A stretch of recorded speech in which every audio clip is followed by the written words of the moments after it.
guys හරිත් කාවා මේ liberty pass එකකට ආයේ වෙන වැඩකට හරිද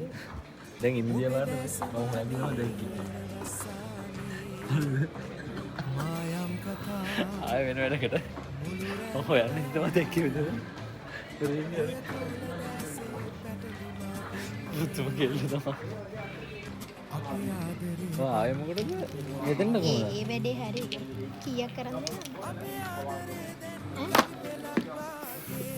සෝරි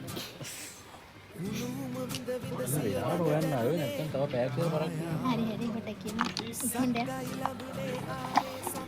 කේලි මොනවද නේ ඔයාලා ඇත්තටම කොට ආසයි ආසයි කියන්නේ එහෙම නෙමෙයි පොඩ පිළිවෙලට ඉන්න බෑ මිනිස්සු කැමතියක් ගන්න මේ වටත් එහෙම තියෙනින් ගමන් තියෙන මැග්නටික් එකක් ගන්න ආයේ වරන්ද මම අර කේලි දෙයක් ගන්නවා ඈ ගෙදර කියලා